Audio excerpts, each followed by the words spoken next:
Hi friends, welcome back to my channel. இன்னைக்கு சிறகடிக்க ஆசையில என்ன நடந்ததுன்னு பார்க்கலாம். அது பார்க்கறதுக்கு முன்னாடி சேனலை ஒரு சப்ஸ்கிரைப் பண்ணிடுங்க. ஓகே, இன்னைக்கு சிறகடிக்க ஆசையில என்ன நடந்ததுன்னா, கிறிஷ் சைலண்டா வந்து உட்காந்துட்டு இருக்கான். இந்த மாதிரி அவங்க சார் சொன்னதெல்லாம் நினைச்சு ஃபீல் பண்றான். அவங்க போலீஸை கூப்பிட்டு வரேன்னு சொன்னதை நினைச்சு ஃபீல் பண்ணிட்டு திடீர்னு என்ன பண்ற நினைக்கிறான்னு தெரியல, எழுந்து ஓட ஆரம்பிக்கிறான்.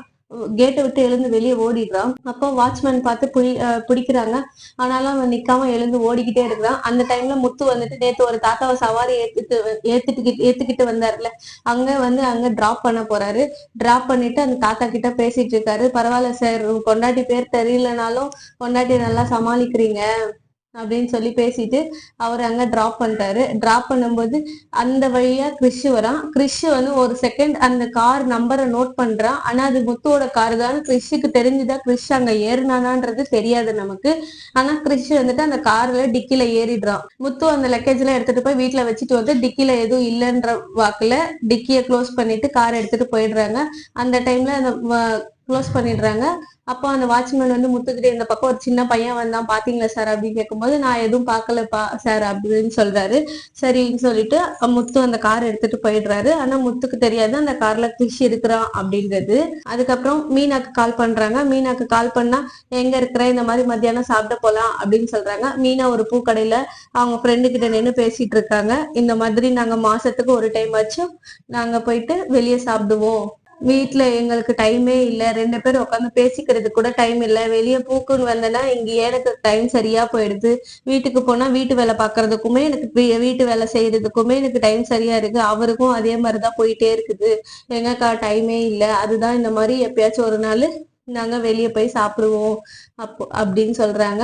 அதுக்கு அந்த அக்கா வந்துட்டு, பரவாயில்ல முத்து தம்பி உன்னை நல்லா பாத்துக்குது, ஆனா என் வீட்டுக்காரர் தான் இருக்குது. வெளியே போலான்னா சினிமாக்கு போலான்னு சொன்னா காசு செலவாயிடும்னு சொல்றாங்க. ஹோட்டலுக்கு போலான்னா அங்க போய் சாப்பிட்டா வயிறு சரியா இருக்காது, உடம்பு கெட்டு போயிடும் சொல்றாங்க. இந்த மாதிரி ஏதாவது ஒண்ணு சொல்லிக்கிட்டே இருக்கிறாரு அப்படின்னு சொல்றாங்க. அப்ப மீன் வந்துட்டு, நான் வேணா வந்து பேசிட்டாக்கா அப்படின்னு கேக்குறாங்க. இல்ல வேணாம் வேணாம் மீனா, நீ பாத்துக்கோ அப்படின்னு சொல்றாங்க.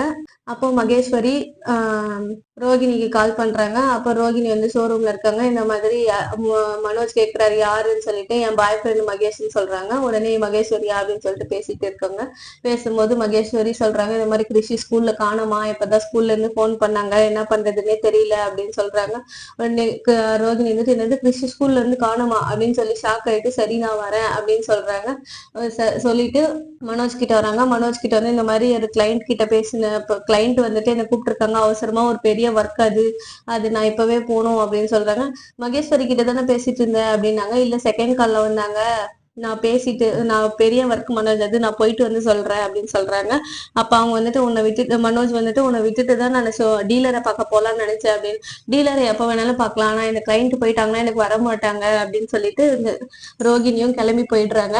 அப்போ கிளம்பி போயிட்டு இருக்கும்போது முத்துவும் மீனாவும் கார்ல போயிட்டு இருக்காங்க. கார்ல போயிட்டு இருக்கும்போது வந்துட்டு டிராபிக் போலீஸ் அருண் வந்து நின்று, அருணா அவங்க கேங் எல்லாம் நின்று பார்த்து செக் பண்ணிட்டு இருக்காங்க எல்லா காரையும். அப்போ ஒருத்தர்கிட்ட முத்து கேட்கிறாரு, என்ன நான் என்ன செக் பண்ணிட்டு இருக்காங்க அப்படின்னு. ஏதோ கார்ல பாடி மறைச்சு எடுத்துட்டு போறாங்களாம்ப்பா அப்படின்னு சொல்றாங்க. அப்ப உடனே முத்து சொல்றாரு, போச்சு இன்னைக்கு நம்ம மேல ஏதோ ஒரு கேஸ் போட போறான் இவன் அப்படின்னு சொல்றாங்க. அதுக்கு மீன் வந்து, நம்ம மேலதான் தப்பு இல்லைல்ல, அப்படிலாம் சும்மா சும்மா யாரும் கேஸ் போட முடியாது அப்படின்னு சொல்ல. இல்ல, இவனுக்கு நமக்கு எப்பவுமே செட் ஆகாது, இவன் ஏதாவது ஒரு 7.5 இழுத்து விட்டுருவான் நம்ம மேல அப்படின்னு சொல்லிட்டே இருக்கிறாங்க. அப்போ ஒரு கான்ஸ்டபிள் வந்துட்டு இவரோட முத்துவோட காரோட டிக்கி ஓபன் பண்ண சொல்றாங்க. முத்து ஓபன் பண்ணிட்டு இருக்கும் போதே அருண் பார்த்துட்டு, இல்ல நான் வேணாம் விட்டுருங்க அப்படின்னு சொல்றாரு.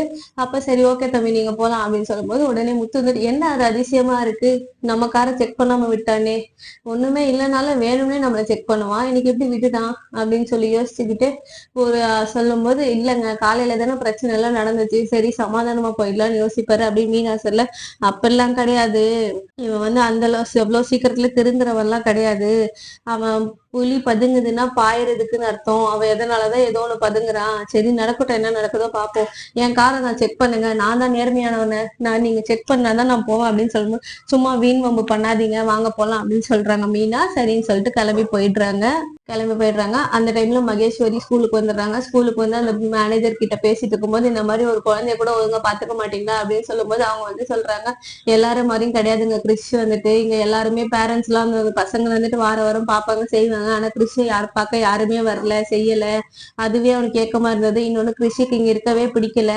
அதுவும் அவனுக்கு ரொம்ப கஷ்டமா இருக்கு. அவன் வந்து ஒரு பென்சிலால ஒரு பையனை வேற குத்திட்டான். இதுவே அவன் காம்பஸ் ஏதாவது வச்சு பெரிய லெவல்ல இதே இருந்தா அவங்க பேரண்ட்ஸ்க்கு நாங்க என்ன சொல்ல முடியும் அப்படின்னு சொல்லி பேசிட்டு இருக்காரு. அப்போ மகேஸ்வரி வந்துட்டு போலீஸ்ல கம்ப்ளைண்ட் கொடுக்கலாம், நான் அவங்க அம்மாக்கு ஃபோன் பண்ணி சொல்றேன்னு சொல்லும்போது அந்த மேனேஜர் வந்துட்டு ஸ்கூலோட ரெப்புடேஷன் குறைஞ்சிடுங்க, நீங்க போலீஸ்க்கு எல்லாம் போகாதீங்க, நாங்களே எங்களுக்கு தெரிஞ்ச பர்சனல் டிடெக்டிவ் கிட்ட சொல்லியிருக்கோம், அவங்க குழந்தை தானே, எங்கேயும் போயிருக்க மாட்டான், பக்கம் தானே, கண்டுபிடிச்சு கொடுத்துருவாங்க அப்படின்னு சொல்றாங்க. உடனே மகேஸ்வரி கீழே பேசிட்டு இருக்காங்க. அந்த டைம்ல முத்துவும் மீனா வரும்போது அந்த வழியா அண்ணாமலையோட ஃப்ரெண்டு மூர்த்தியும் அவங்க ஒய்ஃபும் வராங்க. பார்த்துட்டு மீனாவும் முத்துவும் அவங்க கிட்ட பேசுறாங்க. பேசிட்டு அவங்கள வந்துட்டு அவங்க வீட்டுல டிராப் பண்ணன்னு சொல்லி கூப்பிட்டு போறாங்க. அதுக்குள்ள மகேஸ்வரி கீழே வந்து ரோகிணி கிட்ட பேசிட்டு இருக்காங்க. இந்த மாதிரி குழந்தைய காணோம் அப்படின்னு சொல்லிட்டு என்ன பண்றது எது பண்றதுன்னே தெரியல அப்படின்னு சொல்லி பேசிட்டு இருக்காங்க.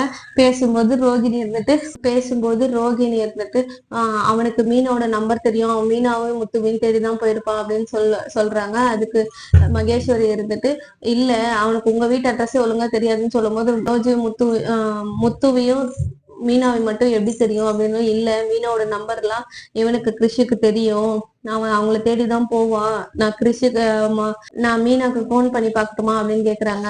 சரி மகேஸ்வரி சரி போன் பண்ணி பாரு அப்படின்னு சொல்றாங்க. அப்போ ரோகிணி வந்துட்டு மீனாக்கு போன் பண்ணி என்ன பேசுறது அப்படின்னு கேக்குறாங்க. உனக்கு பேசவா சொல்லி தரணும், ஏதாவது ஒண்ணு வேணும் கேட்கணுன்ற மாதிரி கேட்டுப்பாரு பேசிப்பாரு அப்படின்னு சொல்றாங்க. அவங்களும் சரி நான் போன் பண்ணி பாக்குறேன் அப்படின்ற மாதிரி சொல்றாங்க. இதோட இந்த எபிசோடு முடியுது. நாளைக்கு ப்ரோமோல பார்த்தா முத்து மீனா அதுக்கப்புறம் மீனாவோட தம்பி சத்யா 3 பேரும் டிக்கில ஏதோ எடுக்கிறதுக்காக வராங்க. வரும்போது கிறிஷ பாக்குறாங்க. கிறிஷ பார்த்துட்டு முத்து வந்துட்டு கிறிஷ் எடுத்துட்டு போய் உட்கார வச்சு தண்ணி குடிக்க வைக்கிறாங்க. இது வந்துட்டு ரோகிணிக்கு தெரிய வருமா, இல்ல என்ன நடக்குது, ரோகிணி தான் அவங்க அம்மான்றது முத்துக்கும் மீனாக்கும் தெரிய வருமா, நாளைக்கு எபிசோட்ல தொடர்ந்து பார்ப்போம். அது வரைக்கும் சேனலை சப்ஸ்கிரைப் பண்ணிட்டு உங்களோட கருத்தையும் கமெண்ட்ல சொல்லுங்க. இந்த சேனல் பிடிச்சிருந்தா லைக் பண்ணுங்க. நன்றி.